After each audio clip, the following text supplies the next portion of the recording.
Okay, much better. Okay, so all the kids I hung out with were much older than me. Where I lived, I didn't live in a big neighborhood. I didn't live with a bunch of kids around. I lived with one street and wasn't many kids on it. The kids I hung out with were older than me. They were some troublemakers. They were the only kids I got to hang out with.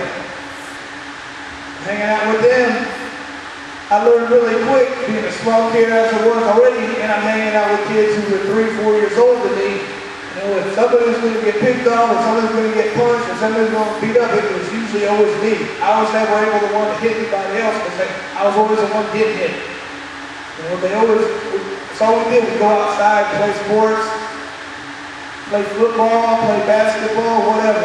But back then I was little, but I was pretty athletic, so I was pretty good. And it was always nice as we scored a touchdown or doing whatever against a kid who was 3 or 4 years older than you. They didn't like that at all. So when that would happen, that was when they'd start saying stuff to me. But you know, I had a little smart mouth back then. I'd always jaw jack with them and talk back about how good I was, and that was when it would lead to me getting beat up a little bit. So. But I wasn't real smart, and I never learned, so I keep coming back, and I keep talking about how good I was, and they keep beating up on me, and eventually, these guys got to respect me for the fact that, you know, I kept coming back, I kept trying, and I just didn't have anybody else to play with. They would never play football or any games with, so I just kept wanting to be part of what they had to do. So I kept coming back no matter what. And like I said, some of those guys got to respect that. They like me, like that guy, you know, we'll let him play with us whenever. He's tough. So, what I always remember is being a little kid, having like one of the new guys would come that they were friends with, want to play football with. And if I started to do something, like if I started to score a touchdown and start trying to run my mouth a little bit, and he would want to do something to me, the new guy might want to come and be like, I'm not taking this from this little guy. I'm going to come slap him around or something. When they would start to do that, the older kids would start sticking up for me. They'd start protecting me. And I always thought, man, why would this guy, he's in 7th grade, I'm in like 3rd or 4th grade. Why is this guy going to stand up to this older kid for me? I didn't get that. Like, I'm just some little kid, you know, and this guy's going to stand up to his big older kid to protect me. I mean, I've always had a big effect on me. I was like, why would he do that, man? Made me feel like maybe I am worth something. Maybe I do have some value. This guy's going to go out of his way to make sure nobody hurts me and make me feel good about myself. So that stuck with me for a while. I started getting older, got into high school, started doing wrestling. My favorite sport, and when I stuck with the most. Talk about that later on the work ethic stuff. But I noticed when I was on the wrestling team, one of my best friends on there was this kid. He was the president of our class. So that meant like, I was in Southport High School, it was a pretty big school, we had like 400 kids, and he was the president of our class. And the reason he was is because everybody liked this guy. And the reason everybody liked him is we could go into any class, or we could go into like the computer class where the people were doing computer stuff.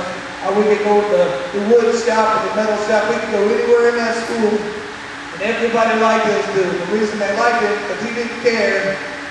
You know, he didn't care what kind of shoes you were wearing. He didn't care what kind of haircut you had. He didn't care who your parents were. He didn't care about none of that stuff. He treated everybody good. And when he did that, it was always amazing. He used to get in high school, and there's a group of people. There's like these guys hang out with these guys. Or this clique hangs out with that one. And this was the only dude I knew who could fit in with everybody. Everybody liked this guy. He didn't even try to talk to other people. Not my buddy. He was friends with everybody. And I always remember thinking, man, how did he do that? It's because he treated everybody good. He didn't care about anything besides how you treated him. If you were treating my buddy good, he was good. Not saying he didn't have any enemies and people weren't good to him. He wasn't like this. But if you treated him good, he didn't care anything else. It's about how you treat him. That let me know a lot about how I want to be as an adult, or not as adult, as a person then, you know? Trying to always take care of people because I want to be looked up to like I look up to those people who look out for me and treat people good. So, a lot of people wonder why, you know, me being a fighter and doing stuff like this, why I even care about, you know, what my shirt's talking about, anti-bullying. Why do I care that people get picked on? Why do I care? That doesn't affect me at all. What does that mean to me? And I don't know if you noticed, when I was being announced, he talked about outline, you know, fireman, I'm fighting UFC and whatnot, but I got 4 kids. I got a 19-year-old now, I got a 17-year-old, a 13, and an 11-year-old. My 11-year-old, his son is a son of mine, his name is Jake, and he has something called autism. You guys know what autism is, right? Everybody? You guys have anybody at this school who has autism, you know? Right, anyways, anybody ever met anybody with autism? Okay. You guys know when you met people, they act a little different, don't they? A lot of them will act a lot different. A lot of them act in a way that, you know, people don't understand and think, what's wrong with that kid? He's not acting right.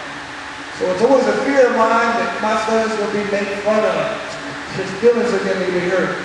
He's going to be bullied. He's going to be picked on. And there's nothing I can do about it. So that's a fear that I have for him. And it just makes me think, you know, the older I get, the more I think about this stuff, about how, you know, my son, he doesn't have any control of that stuff. He doesn't have any control of the autism. It just happens. He doesn't have control of how he acts sometimes. That just happens. If you think about a lot of other people, they don't have control about stuff either.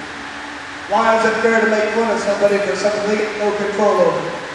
It'd be like if somebody was making fun of the color of your hair, or anything like this, just different aspects of who you are. What if they made fun of you because it's something you couldn't control? What if you got hungry tomorrow and everybody started making fun of you? Or you got tired? What if you got real sleepy in class and everybody started making you like, man, I'm tired, I can't move, it ain't your fault. Things like that. You guys old enough, you guys have probably heard of a guy named Ryan White, have you? Ever heard of him? Who was Ryan White? Somebody tell me who Ryan White was. Maybe a big guy.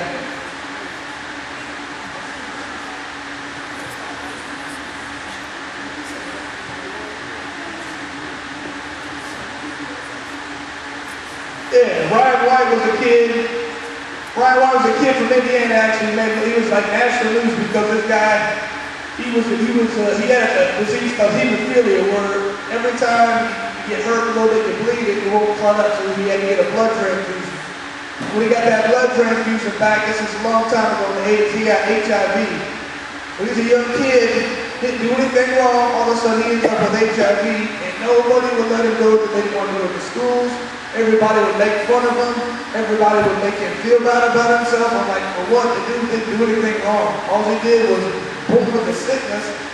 He would bleed feel bad, they get more blood, and now people will make fun of them, try to kick them out of school, everybody make him feel bad. That didn't do anything.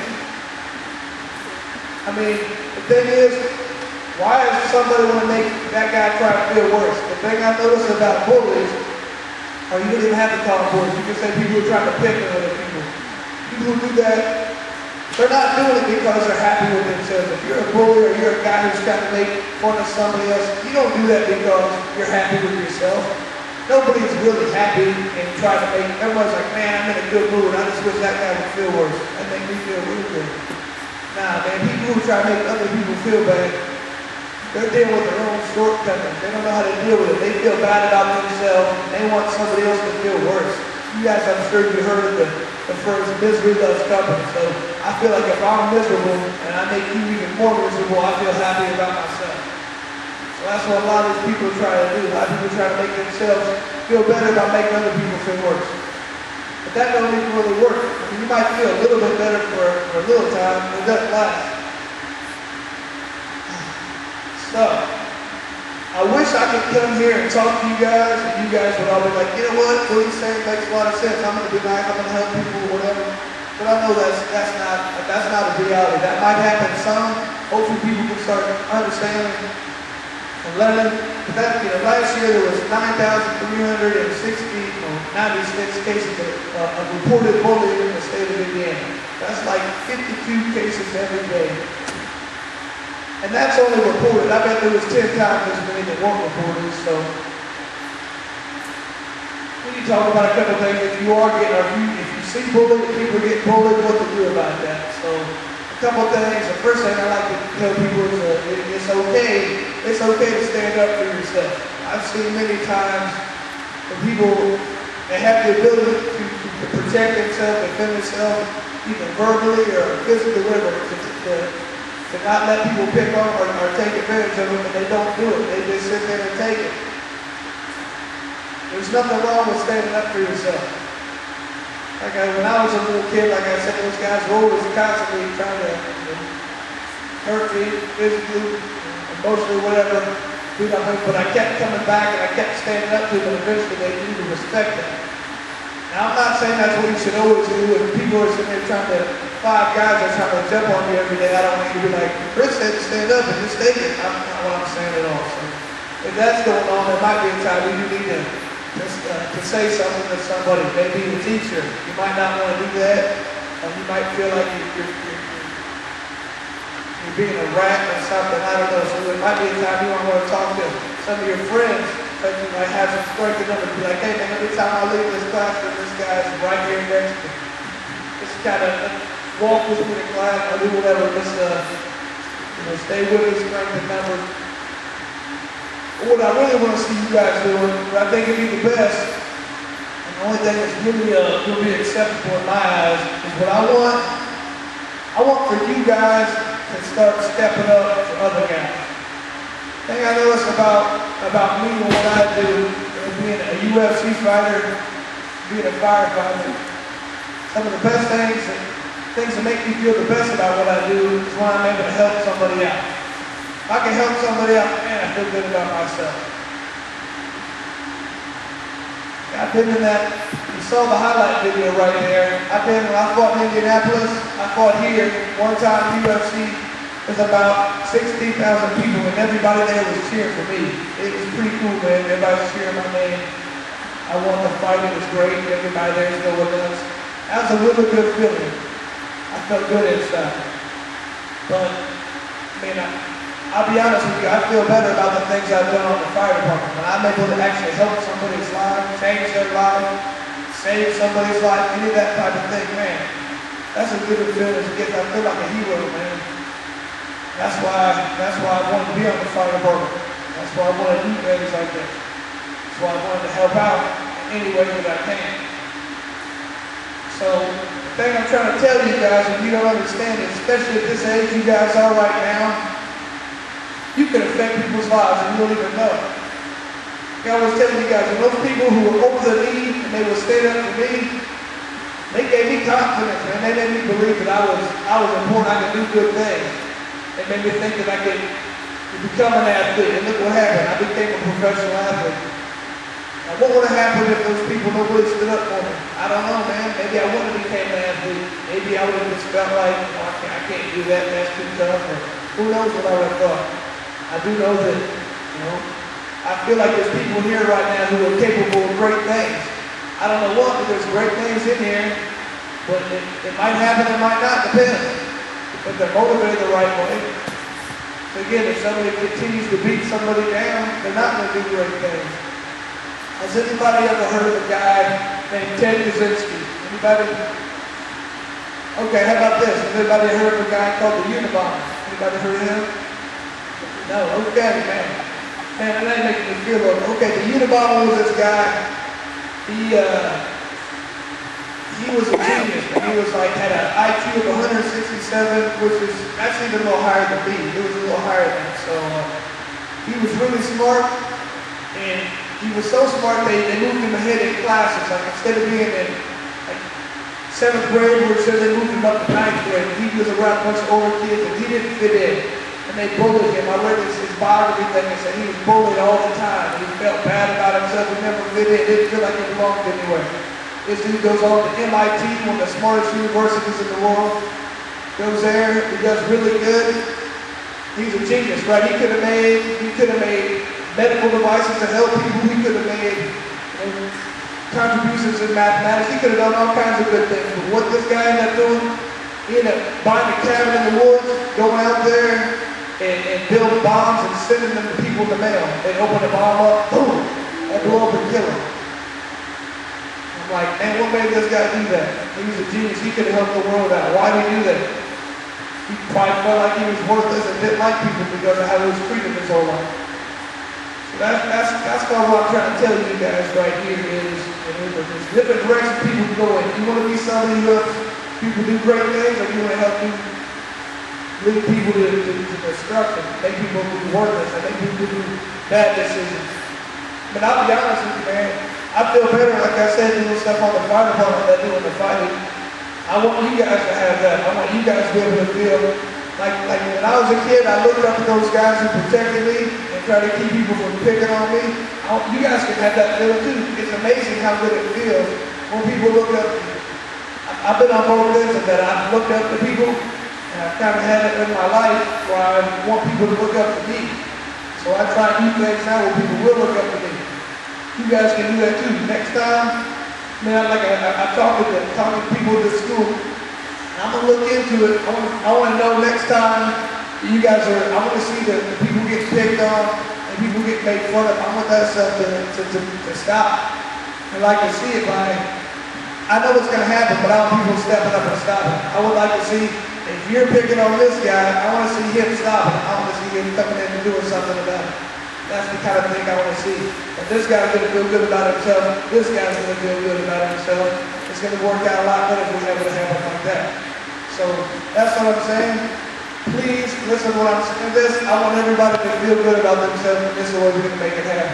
So I'm going to open this up for questions. Hold on. You got a question for me? Yeah. So one of our school goals is to actually recognize the knowledge.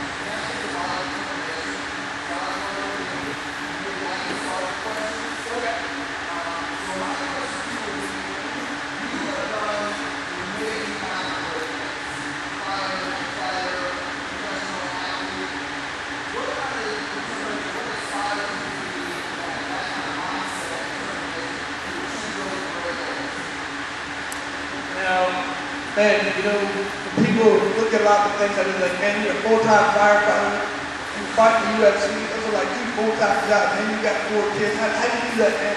How do you do all that stuff? Most people can't do hardly one of those things. We're trying to do all these different things. How do you get that done? The way I've been able to get that done is I always got to keep my eyes on the prize and what I want. It's all about trying to focus on what you want. Now I was real lucky, man. I grew up, like I said, when I did the sports I liked the most, I did wrestling. The thing that's good about wrestling is I think you learn a lot about hard work. You learn a lot about discipline. You learn a lot about self-sacrifice, time commitment. I mean, if you go into wrestling, the thing I learned real quick, if you're not there every day, you're not going to be that good. I was there sometimes if they got me there 3 days a week. We were really good, but they started getting beating up the guys who were there 5 days a week. So it takes a lot of time commitment.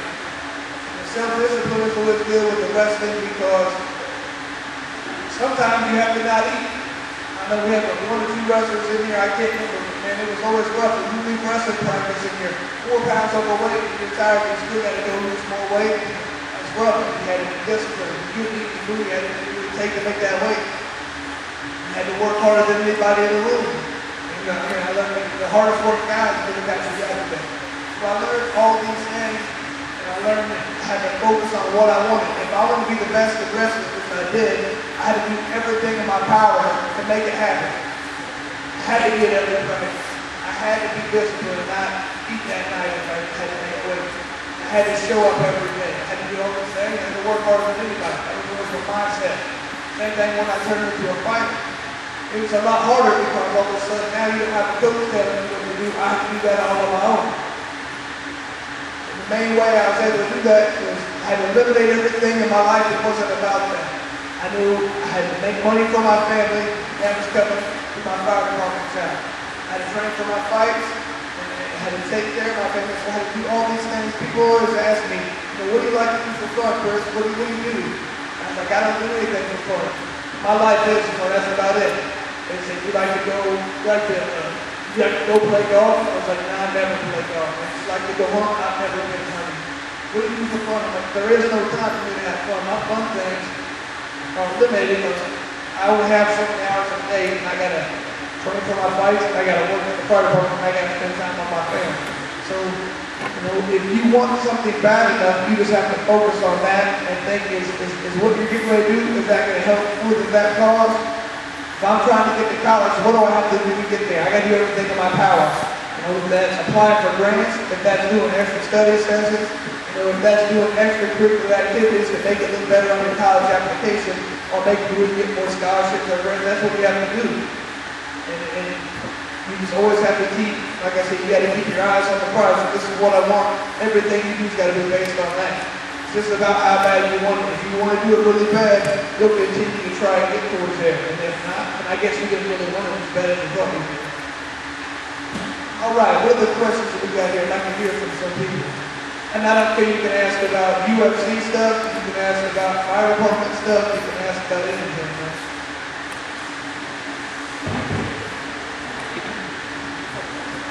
How long have you been fighting?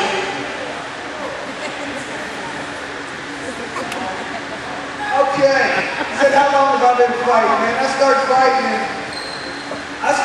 in 1998, man. And that was a long time ago. What is that? That's 16 years ago. So I started fighting in 1998. Man, the sport was different back then. When I first started fighting, I wish I had some highlights of that. And it was, I used to go to Japan a lot and fight. Back then they had no weight classes. So I might fight a guy who weighed 250 pounds. I remember the first Japanese guy I fought was like 210 pounds. I was like 170. I was like, man, I thought these Japanese guys were supposed to be little. This guy was huge, man. You could headbutt back then. You could kick people in the face on the ground. It was different. I got one good fight with this guy that headbutted me a bunch. It was different back then. So, what else we got here? If I got knocked out, man, that's a not nice question. But the answer to that is no, I've never been knocked out. I'm one of the few guys that I know of who's never been knocked out. Bring it to you. How many knockouts has he had? Oh, how many have I had? Boxing. I probably had 15 or 16 knockouts.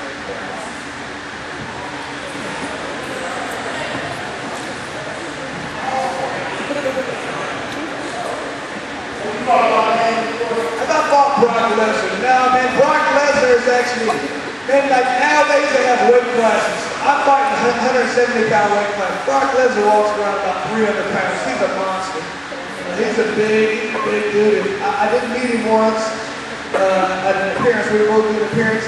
And I remember I wanted to shake his hand. I felt like a little kid. I was like, I'm Mr. Lesnar. And he's a big dude. So, like, who was the toughest fighter you were talking to? Man, I fought a lot of tough guys. Jeez, I fought a lot of tough guys. I I would probably say the guy who people know the best is probably a guy named Matt Hughes. I don't know if you guys have ever heard of him. He was like a 9-time UFC champion. And I fought him, and I ended up losing the decision. But, you know, it was a pretty good fight. He decided he just wanted to try and win a decision. I was out there trying to knock him out, and he wanted to try and hold me down. So it was kind of it wasn't a great fight to watch. I tried to get him in a couple of submissions. He just kind of tried to control the fight, trying to get it. So that's probably the best guy. I fought the most well-known guy. Would you ever let your kids watch your fights? Yeah, you know, what was really cool was one of my fights, my kids were actually, it was in Milwaukee when I thought I was a main event. And after the fight, you know, they let my kids come up in the ring with me. So, you know, I like to let the older ones watch, the little ones, and I didn't really add them on. But the older ones, yeah, they got to come and hang out in the fight sometimes, especially when I fought here in Indianapolis, they came to those as well. So that's nice.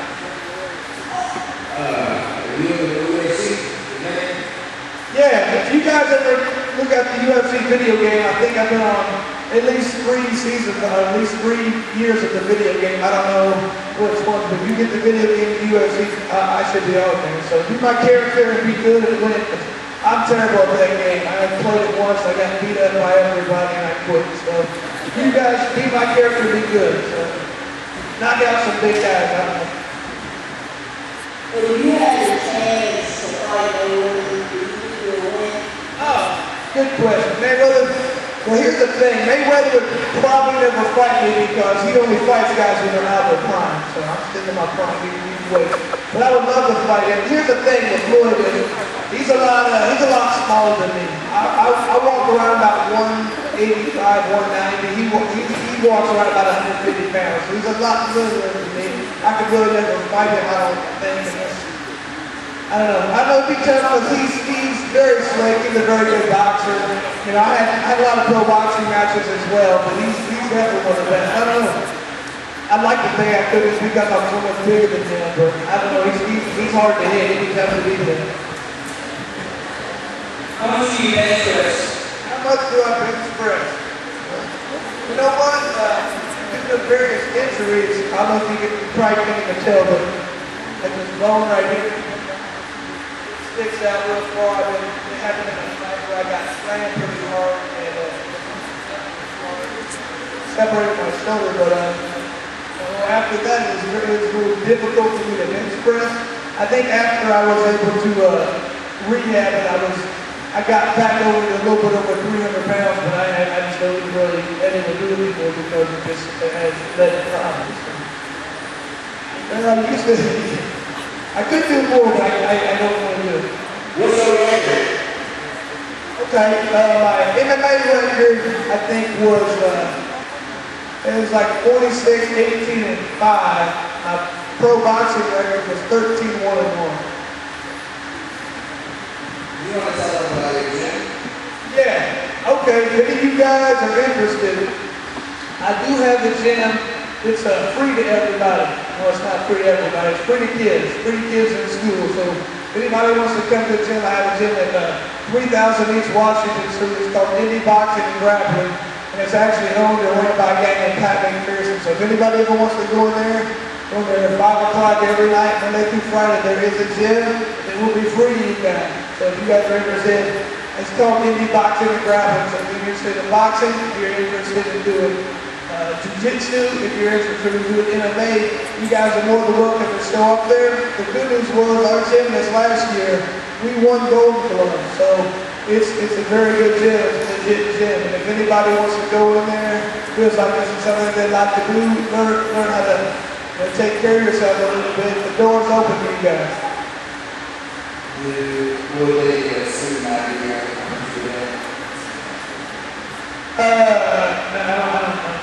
Good idea. I mean, they would just have to probably have some form of an ID so that they can get all the paperwork done. But besides that, yeah, as long as they're on school age, it's going to be fine. All right, guys, we're going to wrap it up. Please give us all a hand.